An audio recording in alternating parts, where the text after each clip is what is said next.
Hello and welcome to blade learner. So in this session हम जो UPSC prelims 2020 में जो भी हिस्ट्री के क्वेश्चंस आए हैं उनके एनालिसिस को देखेंगे, उनके आंसर्स को जानने की कोशिश करेंगे और फ्यूचर में अगर आप एस्पिरेंट्स हैं या अगर आप एग्जाम देने की सोच रहे हो तो उसके जुड़े जितने भी फैक्ट्स हैं उसको भी डिस्कस करेंगे। तो ये कंप्लीट एनालिसिस सेशन होने वाला है। जिन्होंने इस साल एग्जाम दिया है उनके लिए भी फ्रूटफुल होगा क्योंकि उनको आंसर पता चलेंगे, और जो एस्पायर कर रहे हैं इस एग्जाम को देने के लिए उनके लिए तो और भी ज्यादा फ्रूटफुल होगा क्योंकि हम इससे रिलेटेड और भी सारे फैक्ट्स को जानने की कोशिश करेंगे। So let's get started and before we start please make sure that you hit the subscribe button, make sure that you hit the bell icon, and you can follow us on the Instagram too. The link is in the description below. And to join our Telegram group, the link is also in the description. Link description में provide करा दिया गया, तो उस पर click करके आप हमारे ऑफिशियल टेलीग्राम ग्रुप को ज्वाइन कर सकते हैं। सो जो पहला क्वेश्चन है हमारा वो एंशिएंट हिस्ट्री से है कि इसमें से जो एक टर्म दिया गया आपको, और यूपीएससी में ऐसे क्वेश्चंस पूछे जाते हैं, आपको कोई टर्म दे दिया जाता है, उसका आपको डिस्क्रिप्शन बताना होता है, एक्सप्लेनेशन बताना होता है, या बहुत जगह पे आप करेक्टली उसको मैच भी करना पड़ता है उसके मीनिंग से। तो आपको जो एंशिएंट और हिस्ट्री से रिलेटेड जो टर्म्स हैं उनके बारे में आपकी जो अंडरस्टैंडिंग है वो होनी चाहिए। सो जो पहला टर्म है हमारे पास पहले क्वेश्चन में दिया हुआ परमितास। परमितास के बारे में इसमें 4 ऑप्शंस दिए गए हैं, उसमें बताना है कि जो अप्रोप्रिएट ऑप्शन है वो कौन सा है। तो परमितास का जो संदर्भ है वो बुद्धिज्म से है, और परमिताज मीन्स इन पाली लैंग्वेज परमिताज को परामी भी कहा जाता है। परम मीन्स जो उत्कृष्ट है, दैट इज परफेक्ट। सो परमिताज मीन्स परफेक्शन, एंड परफेक्शन क्यों जरूरी था, सो बुद्धिज्म के लिए थोड़ा जान लेते हैं इसके बारे में। सो जो फोर्थ बुद्धिज्म काउंसिल है, fourth Buddhism council, fourth Buddhist council, ये हेल्ड करी जाती है 72nd एडी में। 72nd एडी में कनिष्क के शासनकाल में, और कुंडलवन में हेल्ड करी जाती है। वासुमित्रा इसको प्रिसाइड करते हैं, कुंडलवन कश्मीर में है। तो इसके बाद क्या होता है, फोर्थ बुद्धिस्ट काउंसिल के बाद जो बुद्धिज्म है ना वो 2 पार्ट्स में बट जाएगा, 2 सेक्ट्स में बट जाएगा ऑफिशियली। एक होता है हीनियाना जिसको हम थेरवडा स्कूल ऑफ बुद्धिज्म भी कहते हैं, हीनियाना, एंड जो सेकंड था वो था महायाना, नया ब्रांच। तो महायाना में ही ये जो परफेक्शन का ज्यादा एम्फेसिस आप देखेंगे, हालांकि हीनियाना स्कूल ऑफ फिलोसफी में भी है, हीनियाना स्कूल ऑफ बुद्धिज्म में भी परफेक्शन की चर्चा है, लेकिन महायाना में इसको ज्यादा एम्फेसाइज करा गया है। और कहा क्या गया है कि किसी भी इलस्ट्रियस सोल को, अगर किसी को उत्कृष्ट आत्मा बनना है या उत्कृष्ट अपने लिए लेवल अचीव करना है, तो that soul leads these perfection. तो इसमें कुल मिला के 6 परफेक्शन की बात करी गई है। तो वो 6 परफेक्शन कौन कौन से है, तो एक है दान, जेनरोसिटी अगर इंग्लिश में कहे तो। देन उसके बाद रहता सील, या कह ले शील, हिंदी में कह ले उसको वर्च्यू भी कह सकते हैं, या अदर वर्ड में मोरालिटी, डिसिप्लिन, शील। उसके बाद आपका हो गया शांति। शांति मीन्स पेशेंस, टॉलरेंस, यानी कि आपके पास टॉलरेंस होना चाहिए। एंड शांति के बाद शांति, नॉट शांति पीस नहीं है, शांति है। तो उसके बाद देखेंगे वीर्य, दैट मीन्स योर सीमेन, और अगर अदर वर्ड में कहे तो energy. So one soul leads to have energized in the way to get emancipated, in the way to get enlightened. Now next is ध्यान, meditation। ध्यान से पहले कौन सा था, वीर। एंड लास्ट इज प्राजना, यानी कि विस्डम, आपके में इंसाइट होना चाहिए, बुद्धि होनी चाहिए। तो आपके पास अगर किसी सोल के पास अगर ये 6 परफेक्शन है तो वो बोधिसत्व पाथ को अचीव कर सकता है, उस पर जा सकता है, और वो एनलाइटनमेंट लास्ट में उसको मिल सकता है। तो रेस्ट ऑफ द ऑप्शंस, जो कि पहला हमारे पास धर्मशास्त्र से रिलेटेड है, वो भी गलत है। उसके बाद वेदास से जो कनेक्शन बताया गया वो भी गलत है। और बुद्धिज्म के बारे में क्या क्या जान सकते हैं आप, तो ओरिजिन होता है इसके महाजनपद, एक छोटा सा महाजनपद है, वहां से निकलते हैं बुद्ध, और वहां से फिर जाके बुद्धिज्म एज ए रिलीजन फिर माना जाता है, और ज्ञान प्राप्त होता है बुद्ध के बोध गया में। तो ये सब तो आपको पता ही होगा। और जब बुद्धिस्ट काउंसिल की बात करें तो पहली काउंसिल बिम्बिसार के समय में हेल्ड करी जाती है। बिम्बिसार पहली council, first council was held during the design of Bimbisara.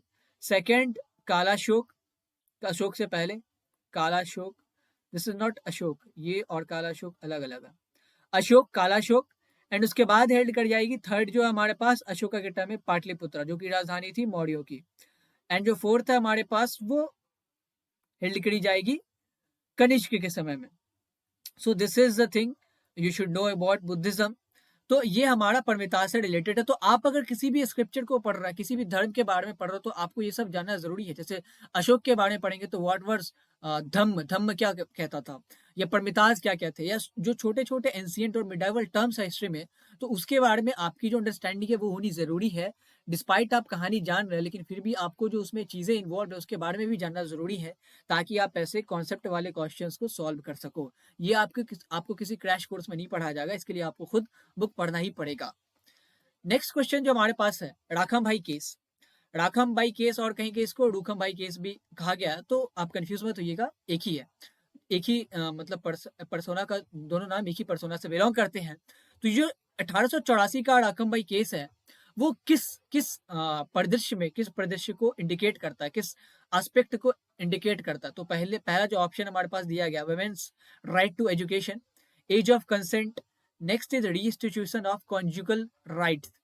तो ये आप देखेंगे, तो ये जो केस था एक्चुअली ये इस दोनों से, सेकंड और थर्ड से ज्यादा कंसर्न था। फर्स्ट बहुत ही कम इसमें इन्वॉल्व है, हालांकि एक एस्पेक्ट अगर इनडायरेक्टली देखेंगे तो हो सकता है, लेकिन चूंकि हम अप्रोप्रिएट आंसर चुनेंगे तो इसमें सेकंड और थर्ड होना चाहिए, और यूपीएससी हो सकता है कि डी भी चुन ले, तो वो भी क्योंकि जब आपको कहानी पता चलेगी तो you will be enable to answer this question most appropriately. तो होता क्या है, हम ये शुरू हो रहा है 1884 में, एंड वो एरा होता है 1830s का, 1820s का, जहाँ से ब्रह्म समाज की शुरुआत होती है।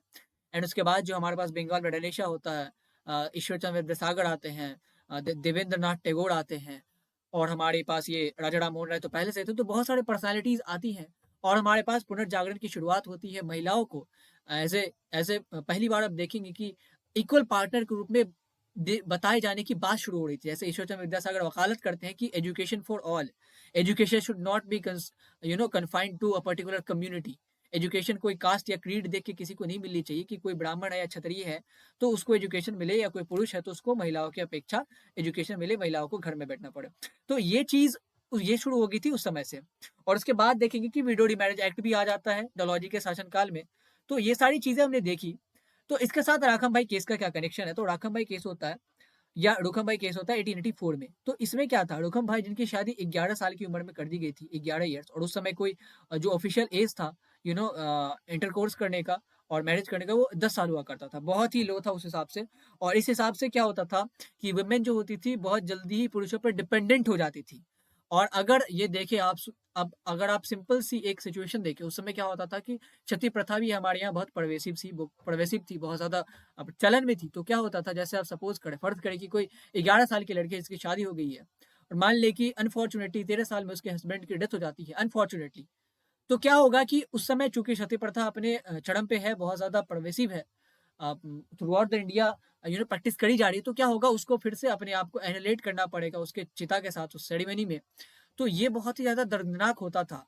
और वुमेन को, जो कि अब देखे कि जो जिसका 10 साल में जिसकी शादी हुई, तो ऑब्वियसली उसके कंसेंट का तो कोई मायने ही नहीं रखा गया होगा ना। मीन्स 10 साल में उनका कितना सेंस ऑफ जजमेंट डेवलप हो पाता है ताकि वो अपने लिए लाइफ पार्टनर चुन सके। तो ये तो बहुत ही एक अनफीजिएबल चीज थी। तो ये राखम भाई क्या होती है, ये इनकी शादी 11 साल में करा दी गई, दखुजी गढ़ के एक पर्सन है उनके नाम से।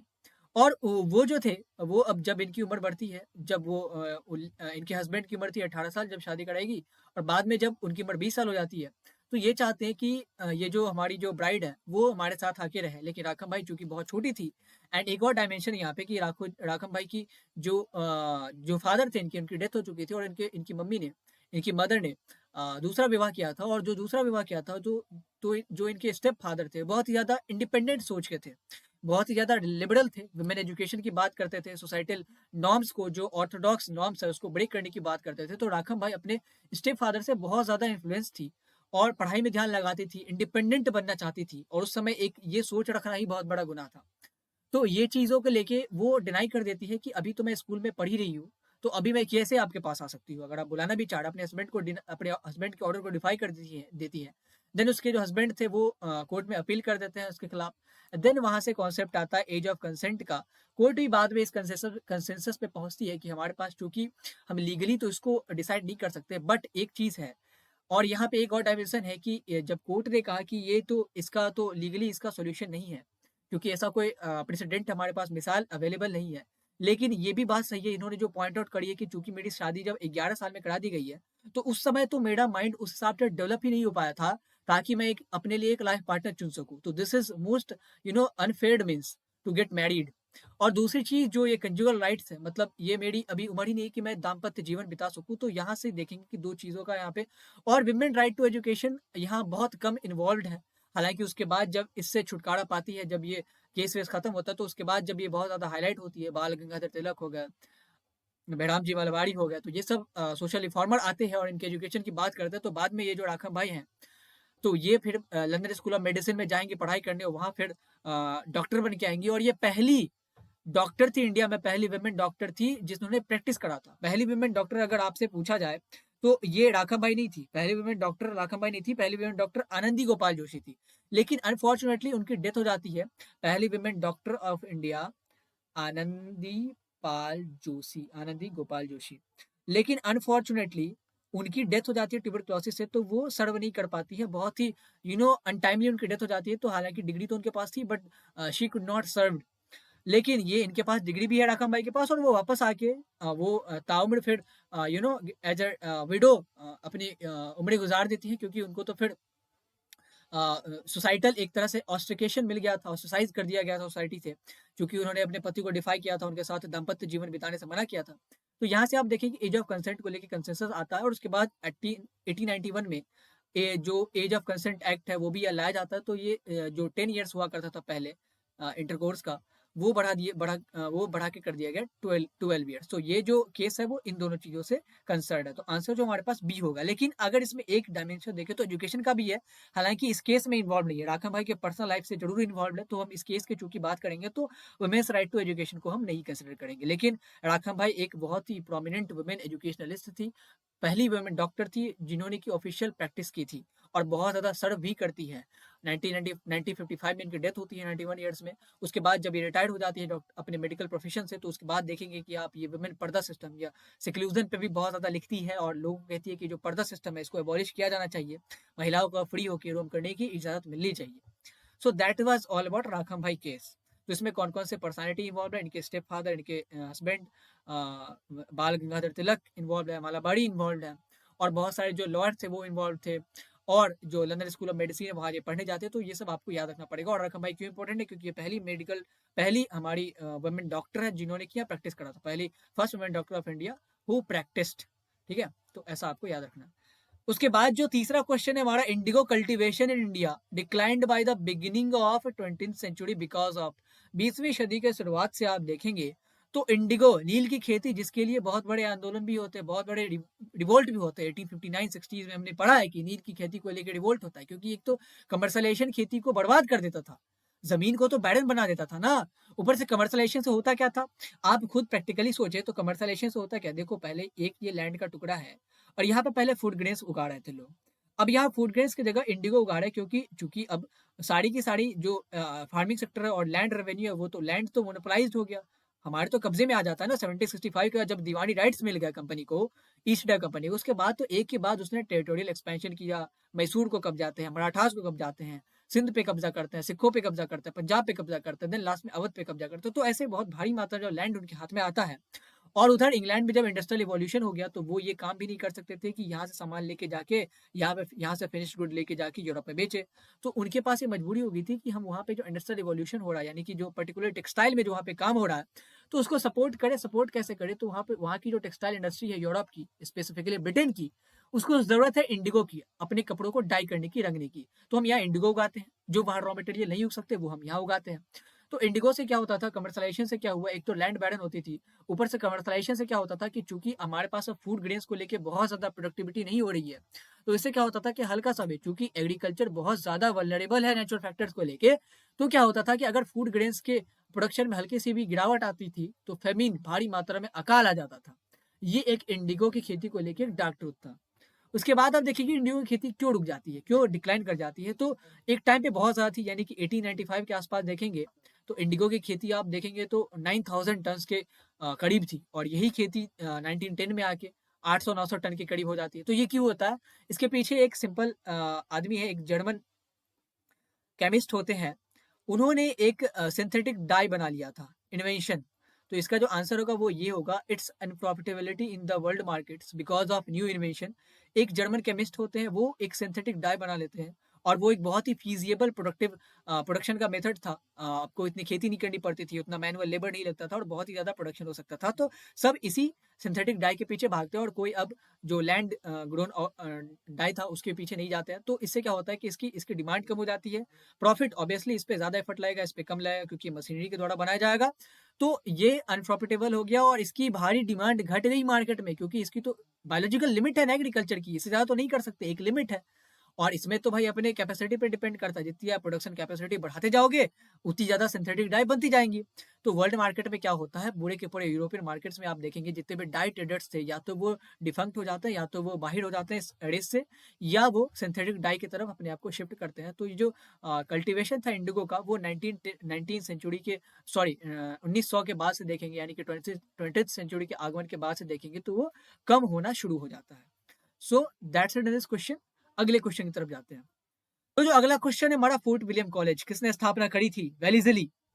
तो वेलीजली ने फोर्ट विलियम कॉलेज की स्थापना क्यों करी थी? तो ये बहुत ही नॉमिनल क्वेश्चन है, और जब मैंने आपको इस पे बीपीएससी का भी आप देखेंगे कि इस चैनल पे आपका क्वेश्चन अपलोडेड है प्रीवियस ईयर, तो उसमें भी मैंने गवर्नर जनरल पे 2-4 क्वेश्चंस लिए हैं, और गवर्नर जनरल पे मेरी कोशिश है कि एक पूरा का पूरा एक सीरीज लाया जाए। तो उसमें आपको पता चलेगा कि फोर्ट विलियम कॉलेज की स्थापना कौन करते हैं? वेलीजली। और वेलीजली ही वो आदमी थे जिन्होंने सब्सिडी अलायंस की पॉलिसी को एक्सटेंसिवली यूज करा था। सब्सिडी अलायंस की पॉलिसी क्या थी? वो एक रिंग फेंस की पॉलिसी थी वॉरेन हेस्टिंग्स की, उसको अब बस एक्सटेंशन था। उसमें क्या करते थे, तो किसी राज्य के पास जाते थे और उसको क्या बोलते थे कि भाई तुम हमसे दोस्ती करो, your enemies are mine and your friends are mine. हमारे यहाँ तुम्हारे यहाँ हमारा रेसिडेंट रहेगा, मेरी आर्मी रहेगी, बस तुम उसका मेंटेनेंस का खर्चा देना। एंड उसके साथ क्या करते थे, उस राज्य को जिसके साथ हमने सब्सिडी अलायंस साइन करा है, उसको हम अपना डिपेंडेंट बना लेते थे और बाद में उसको एनेक्स कर लेते थे, सब्सिडियरी अलायंस। ठीक है, वेलीजली का। तो फोर्ट विलियम कॉलेज जो था वो क्यों बनाया गया था? तो फोर्ट विलियम कॉलेज कलकत्ता में बनाया गया था, और उस समय कलकत्ता, जो आज का कोलकाता, उसको कलकत्ता कहते थे। तो कलकत्ता में क्यों बनाया गया था? क्योंकि जो कॉर्निवलिस होते हैं वो क्या कहते हैं कि यहाँ पे जो हमने एडमिनिस्ट्रेशन अगर बनाना है, तो हमें सिविल सर्वेंट यहाँ पे सिविल सर्विसेज की शुरुआत कॉर्निवलिस के द्वारा ही मानी जाती है। तो जब जो सिविल सर्वेंट आते थे यहाँ पे पब्लिक सर्विस में अपने कंट्री को सर्व करने के लिए, तो उनको तो यहाँ की एथनिसिटी की, यहाँ के कल्चर की नॉलेज देनी ज़रूरी थी। यहाँ की जो भाषा है, उनसे रूबरू कराना ज़रूरी था, लाइक उर्दू से, संस्कृत से, पारसी से, जो उस समय बहुत ही ज़्यादा परवेसिव थी, पॉपुलर थी। तो वो जो फोर्ट विलियम कॉलेज की स्थापना करी गई थी, इसी मोटिव से करी गई थी कि he wanted to train British civilians for administrative purpose in India. जो भी सिविल सर्वेंट आएंगे, क्योंकि उस समय तो सिविल सर्वेंट इंडियंस होते नहीं थे। ये तो बाद में लॉर्ड मैकाले ने प्रपोज करा कि देखो, सिविल सर्वेंट जो शुरू में कॉर्नवालिस लेके आते हैं, तो वो कोवेनेंट सिविल सर्विसेज थी। कॉर्नवालिस सबसे पहले, कॉर्नवालिस को ही कहा जाता है कि वही सिविल सर्विसेज के फादर है इंडिया में। तो उस समय क्या होता था, ये जो सिविल सर्वेंट होते थे वो नॉमिनेट होके आते थे। नॉमिनेट मीन्स कि जैसे आजकल के समय में राज्यसभा में देखेंगे या लोकसभा में बहुत सारी सीटें नॉमिनेट होती हैं एंग्लो इंडियंस के लिए, आर्ट के लोगों के लिए। तो ये ऐसे ही नॉमिनेट होके आते थे। तो इसमें क्या होता था, बहुत ज़्यादा करप्शन होता था। लाइक ऐसा आप खुद सोचिए कि अगर आपको किसी को नॉमिनेट करना है, और सिविल सर्विसेज की जो पोस्ट थी वो हाईली साउटेड पोस्ट होती थी, लोग मारा-मारी करते थे, क्योंकि यहाँ तो बंगाल में अथॉरिटी मिलेगी, इंडिया में अथॉरिटी मिलेगी, इससे बड़ी बात क्या है? तो वहाँ पे बहुत ज़्यादा करप्शन होता था। कोर्ट ऑफ डायरेक्टर्स और जो अथॉरिटी होती थी उसको बहुत ज़्यादा पैसा खिलाया जाता था नॉमिनेट करवाने के लिए अपने आदमियों को, और फिर ये लोग अपने रिलेटिव्स को नॉमिनेट करते थे, या अपने नेपोटिज्म होता था, या पैसा लेके नॉमिनेट करते थे। तो कॉर्नवालिस के समय से लेके जब तक ये लॉर्ड मैकाले नहीं आते हैं, विलियम बेंटिक का समय नहीं आता, तब तक ये बात नहीं आती है कि इसको एज ए मेरिट बेस्ड करा जाए, जो कि आज आप देख रहे हैं मेरिट बेस्ड एग्जामिनेशन देते हैं, लाइक एग्जाम होता है, देन उसमें आप क्वालिफाई करते हैं। पहले ऐसा नहीं था, पहले बस नॉमिनेट हुआ जाता था, वो कोर्ट ऑफ डायरेक्टर्स नॉमिनेट करते थे, ये जो बाकी अथॉरिटी थी, कंसर्न अथॉरिटी, वो नॉमिनेट करती थी। तो वो आते थे यहाँ, तो वो नॉमिनेट जो करेंगे वो तो ब्रिटिश ही रहेंगे। और 1853 के जो हमारा उसके बाद जो एक्ट है, उसके बाद से देखेंगे तो ये जो इंडियंस है उसको उनको ऑफिशियली, हालांकि बात तो उससे पहले भी करेगी कि इंडियंस को हमें इंडक्ट करना चाहिए सिविल सर्विसेज में, लेकिन ऑफिशियली उसके बाद से ही करा जाता है। और पहले जो सिविल सर्वेंट है हमारे पास इंडियन, वो है सत्येंद्र नाथ टैगोर, रविन्द्रनाथ टैगोर के भाई सत्येंद्र नाथ टैगोर। ठीक है। और तो फोर्ट विलियम कॉलेज में इसीलिए स्थापना करी गई थी क्योंकि जो लोग थे, ज्यादातर लोग ब्रिटेन और अदर यूरोपियन पार्ट से आते थे, तो उनको ट्रेन करने की जरूरत थी, यहाँ की कल्चर सिखाने की जरूरत थी, यहाँ की भाषा से रूबरू कराने की जरूरत थी। तो उसके लिए उस मोटिव से फोर्ट विलियम कॉलेज की स्थापना करी जाती है। और लॉर्ड विलियम बेंटिक के समय में पहला जो मेडिकल कॉलेज था उसकी भी स्थापना कलकत्ता में करी जाती है। तो ऐसे आपको याद रखना जरूरी है। वेलीजली से सब्सिडी अलायंस जुड़ा हुआ है, फोर्ट विलियम कॉलेज से सिविल सर्विसेज जुड़ा हुआ है। सिविल सर्विसेज से लॉर्ड कार्नवालिस का दिमाग में नाम आना चाहिए, और उसके बाद लॉर्ड मैकाले का भी नाम आना चाहिए, जिन्होंने ये कहा था कि मेरिट बेस्ड सिस्टम होना चाहिए, इंडियंस को भी आपको इंक्लूड करना चाहिए। और जब इंडियन सिविल सर्विसेज की बात आती है, जो पहले इंडियन सिविल सर्वेंट है वो सत्येंद्रनाथ टैगोर है। उसके बाद और भी बहुत सारे थे, सुरेंद्रनाथ बनर्जी होते हैं, सुभाष चंद्र बोस होते हैं, अरविंदो घोष भी होता है, लेकिन बाद में उनको फिर मतलब वो कर दिया था क्योंकि वो हॉर्स राइडिंग में क्वालिफाई नहीं कर पाते। उस समय हॉर्स राइडिंग भी एक क्राइटेरिया होता था सिविल सर्विसेज में इंक्लूड होने का, रिक्रूट होने का। सो जो अगला क्वेश्चन है हमारा वो है, जो एक ग्रेट टुमुल्ट है और उलगुलान, ये किसको बताता है, किस इवेंट से रिलेटेड है? तो उलगुलान और ये ग्रेट टुमुल्ट ये हमने पढ़ा हुआ है, ये हमने हिस्ट्री में पढ़ा हुआ है। जब ये बिरसा मुंडा एक ट्राइबल हीरो थे, सॉरी यहाँ बिरसा में डबल बी हो गया, नहीं बिरसा एक ही है, BIRSA। तो बिरसा मुंडा का रिवोल्ट होता है 1899 टू 1900। इसमें क्या था कि चूंकि आप देखेंगे कि इसके बाद फॉरेस्ट एक्ट आने का सिलसिला हो जाता है। 1864 में हमने फॉरेस्ट डिपार्टमेंट बनाया, उसके बाद 1865 में फॉरेस्ट एक्ट लाते हैं, 1878 में फॉरेस्ट एक्ट लाते हैं। तो इससे क्या होता है कि फॉरेस्ट एक्ट जो हम ला रहे थे, तो उससे ट्राइबल लोगों की बहुत ज्यादा जो प्रिविलेज थे उसको कॉम्प्रोमाइज करा जा रहा था। और चूंकि जो खेती होती थी उससे बहुत ज्यादा रेट होता था, मनी लेंडर्स के चंगुल में फंस जाते थे लोग, जो रेट हाई होते थे तो जो मिडिल मैन होते थे उनको बहुत ज्यादा पैसा देना पड़ता था। तो इससे जो ट्राइबल लोग थे उन्होंने रिवोल्ट करना शुरू करा झारखंड के इलाके में, छोटा नागपुर का इलाका जो बेसिकली स्पेसिफिकली अगर कहें तो वहां से बिरसा मुंडा हीरो बन के निकलते हैं। और इनके रिवोल्ट को मुंडा रिवोल्ट भी कहा जाता है या उलगुलान रिवोल्ट भी कहा जाता है। तो झारखंड के एक one of the most British colonial era के हीरो जिन्होंने बरतानिया हुकूमत के खिलाफ लड़ाई लड़ी, तो बिरसा मुंडा उसमें से एक है। और बाद में इसी के चलते, इन्हीं के प्रयासों के चलते, इन्हीं के रिवोल्ट्स के चलते बाद में देखेंगे कि छोटा नागपुर टेनेंसी एक्ट भी आता है। तो छोटा नागपुर टेनेंसी एक्ट आता है 1908 में, और ये बहुत ही लैंडमार्क इवेंट था अगर ट्राइबल लोगों की हिस्ट्री की बात करें तो ये सारी चीजें थी। Birsa Munda was one of the hero of Jharkhand, अगर हम कॉलोनियल इरा की बात करें, जिन्होंने की रिवोल्ट करा था। और बहुत सारे ट्राइबल रिवोल्ट हुए थे, लाइक हमारे पास संथाल रेबेलियन है, एनसीईआरटी में इसकी चर्चा भी है। बिरसा मुंडा का रिवोल्ट इसमें से एक, और बाकी जो रिवोल्ट है उसके बारे में हमने पढ़ रखा है। 1857 का रिवोल्ट, मैपिला रिवोल्ट ऑफ 1921, जो कि वहाँ मालाबार रीजन में हुआ था, और बाद में ये राइट में तब्दील हो जाता, वायलेंस में तब्दील हो जाती है स्थिति, तो फिर बाद में इससे कॉम्प्रोमाइज करना पड़ता। नॉन कॉपरेशन मूवमेंट के दौरान ये हुआ था, और ये भी एक बड़ा रीजन बनता है नॉन कॉपरेशन मूवमेंट को रोकने का। चौड़ा चौड़ी कांड तो था ही। So that's in this session, और हम आगे क्वेश्चंस को अगले सेशन में इंक्लूड करेंगे, क्योंकि ये सेशन बड़ा ना हो जाए, बोरियत ना फील करे, इसीलिए इसको यहाँ पे कन्फाइन करा गया है। और आगे के सेशन में हम आगे से कंटिन्यू करेंगे। Keep learning, enjoy learning. Thanks for listening, have a great day.